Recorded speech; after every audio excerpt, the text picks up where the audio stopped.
Chapter 1, Verse 6. Guide us to the straight path. The straight path is a balanced life whereby a Muslim fulfills their necessities and responsibilities in this world, prepares adequately for the hereafter, and occasionally enjoys lawful pleasures. Even though this is the best approach, it is very difficult to fulfill, just like walking a tightrope whereby a person can easily fall into either of the two extremes. One side is when one is too focused on the material world, which prevents them from striving and preparing for the hereafter correctly. The other side is where one strives hard in preparing for the hereafter but struggles and even fails to fulfill their worldly duties. But it is important to note that even though a perfect balance is best, it is far better to incline towards the hereafter than this material world. As the one who favors the hereafter might find this world difficult, but they are more likely to achieve eternal success in the hereafter. On the other hand, the one who inclines to the world more may find success therein, but they are more likely to fail in the hereafter.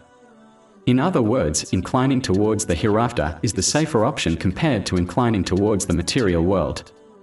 So if a Muslim struggles to find the perfect balance, which the vast majority do, they should be kind to themselves and incline more towards the hereafter so that they can obtain eternal success instead of temporary worldly success. Chapter 87 Al-Aylah, verses 16 to 17. But you prefer the worldly life, while the hereafter is better and more enduring. Chapter 1, verse 6. Guide us to the straight path. People will be commanded to cross the bridge which will be placed over hell on the day of judgment. This has been discussed extensively in Islamic teachings, such as the narration found in Sahih Baqarah, number 6573. It warns that extremely large hooks will be on the bridge which will affect people according to their deeds. Some will be flung into hell by them, some will be subjected to great torture before they cross the bridge, others will only face minimal injury from them, and finally the righteous will not be harmed by them. Another narration found in Sahih Muslim, number 455, warns that the bridge is narrower than a strand of hair and sharper than a sword. The important thing to learn from this is that each person will cross the bridge according to their deeds.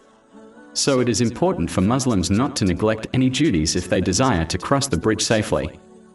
They must fulfill the commands of Allah, the Exalted, and refrain from His prohibitions. These include duties in respect to Allah, the Exalted, and people.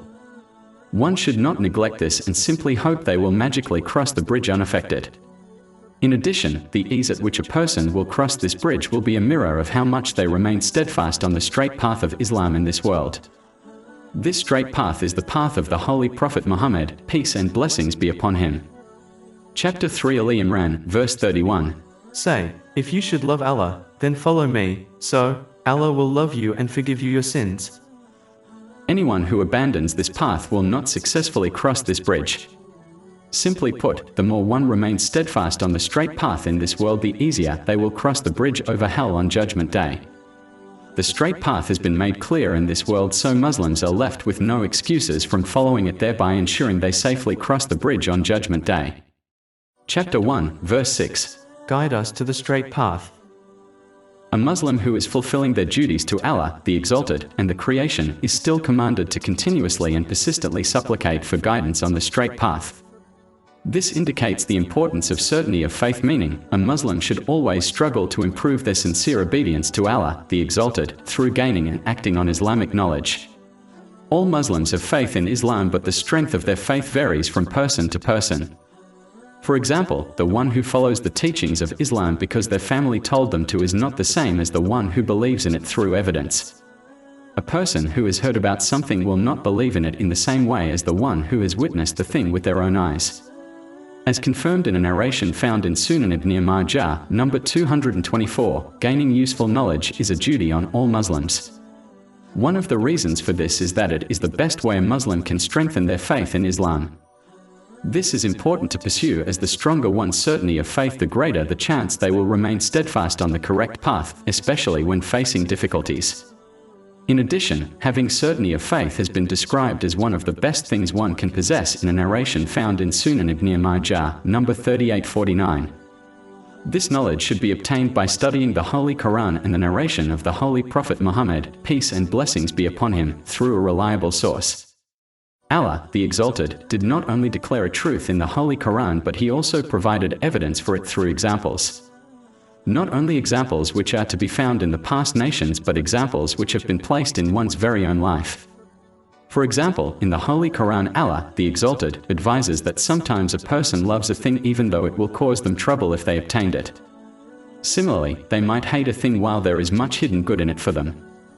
Chapter 2 Al-Baqarah, verse 216. But perhaps you hate a thing and it is good for you, and perhaps you love a thing and it is bad for you. And Allah knows, while you know not. There are many examples of this truth in history, such as the Pact of Hudaybah. Some Muslims believed this pact, which was made with the non-Muslims of Mecca, would completely favor the latter group. Yet, history clearly shows that it favored Islam and the Muslims. This event is discussed in the narrations found in Sahih Bukhari, Numbers 2731 and 2732. If one reflects on their own life, they will find many examples when they believed something was good when it was actually bad for them, and vice versa. These examples prove the authenticity of this verse and help one's faith strengthen. Another example is found in chapter 79 in Naziat, verse 46. It will be, on the day they see Judgment Day, as though they had not remained in the world except for an afternoon or a morning thereof. If one turns the pages of history, they will clearly observe how great empires came and went. But when they left, they passed away in such a way as if they were only on earth for a moment. All but a few of their signs have faded away as if they were never present on earth in the first place. Similarly, when one reflects on their own life, they will realize that no matter how old they are and no matter how slow certain days might have felt, overall their life so far has passed in a flash. Understanding the truthfulness of this verse strengthens one's certainty of faith, and this inspires them to prepare for the hereafter before their time runs out. The Holy Quran and the narration of the Holy Prophet Muhammad, peace and blessings be upon him, are full of such examples. Therefore, one should strive to learn and act on these divine teachings so that they adopt certainty of faith. The one who achieves this will not be shaken by any difficulty they face and will remain steadfast on the path which leads to the gates of paradise. Chapter 41 Fussilat, verse 53. We will show them our signs in the horizons and within themselves until it becomes clear to them that it is the truth. Over 400 free eBooks, audiobooks, infographics, podcasts and blogs available on our website, www.shakepod.com.